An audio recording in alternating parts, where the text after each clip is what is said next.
Hello, my job is to do a brief primer on photosynthesis to help emphasize some of the take-home points. So photosynthesis is an incredible set of reactions that allows for life on this planet as we know it.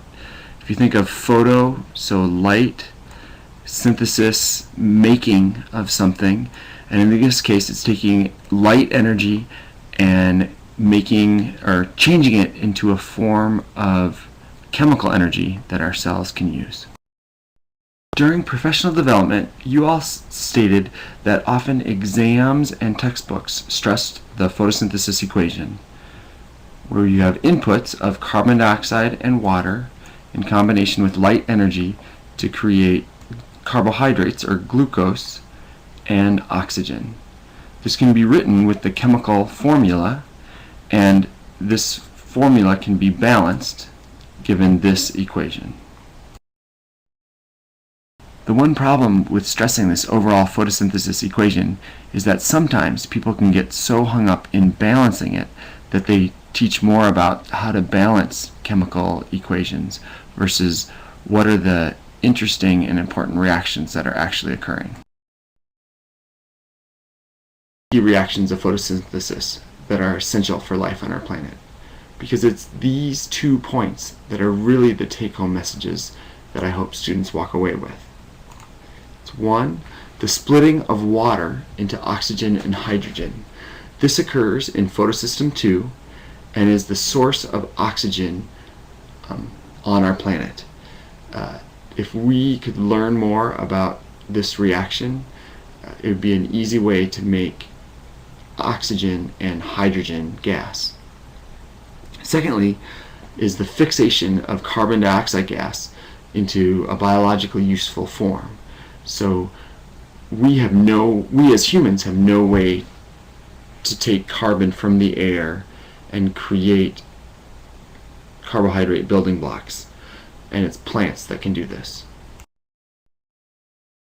When I think of photosynthesis, I tend to use this type of diagram here, where photosynthesis is divided into 2 sets of reactions: the light-dependent reactions and the light-independent reactions, or the Calvin cycle. The light-dependent reactions are characterized by light energy being converted into chemical energy of ATP and NADPH. Is a great form of chemical energy and is used by enzymes throughout the body. However, it's not a great storage form of chemical energy. So the second set of photosynthetic reactions takes this chemical energy of ATP and NADPH and uses it to fix carbon dioxide from the air and create carbohydrates, an end form being glucose. Now, glucose is a great storage form of chemical energy and can be created or turned into starch. Or I probably really should say starch is a great storage form of chemical energy, and glucose and sucrose are forms that can be easily transported throughout an organism. Illustrating photosynthesis this way still allows us to see the inputs of photosynthesis of sunlight, water, and carbon dioxide, as well as the outputs of photosynthesis of oxygen and glucose, time showing that oxygen comes from the splitting of water, this incredible reaction catalyzed by photosystem 2, and that carbohydrates are made from the fixation of CO2 from the air. One interesting aside about the process of carbon fixation, that is catalyzed by an enzyme called Rubisco, and most enzymes can catalyze reactions in the thousands of reactions per second, whereas Rubisco only does about 3 reactions per second. I view this as it illustrating how hard this reaction is, and plants potentially compensate for that by making an incredible amount of rubisco in their leaves. In fact, some people think that rubisco is the most abundant protein found in Earth.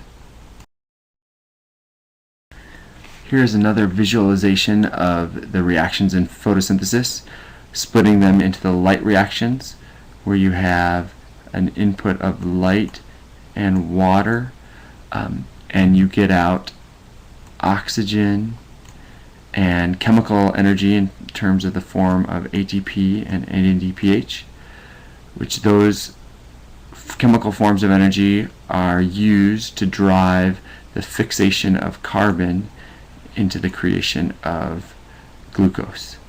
And you can see here that this chemical energy can be, the precursors can be recycled back into the light reactions.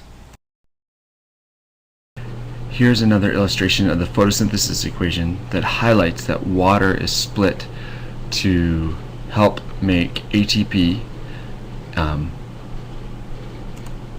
as well as oxygen, and that carbon dioxide is used to create glucose.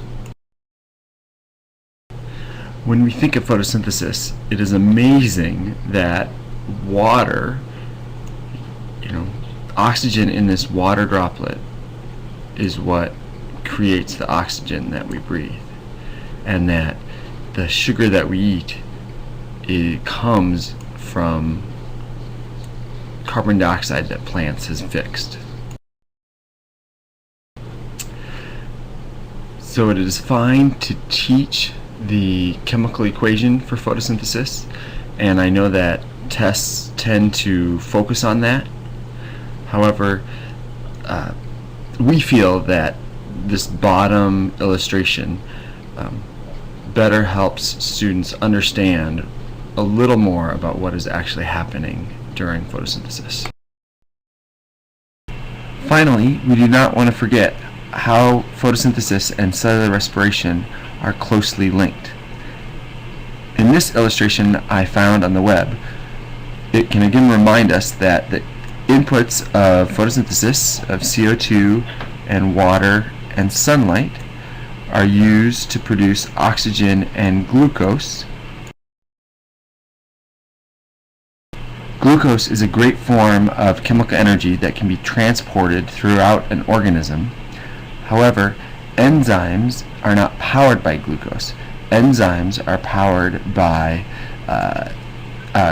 kind of a chemical currency of ATP. It's cellular respiration that takes glucose and oxygen, the products of photosynthesis, to create lots and lots of ATP, as well as give off CO2 and water. A lot of my students forget that plant cells have mitochondria, and plant cells need to undergo cellular respiration as well. They think that, oh, plants are making glucose, that's all the energy they need. They tend to forget that really the cellular currency of energy is ATP, and that proteins need the hydrolysis of ATP to be powered.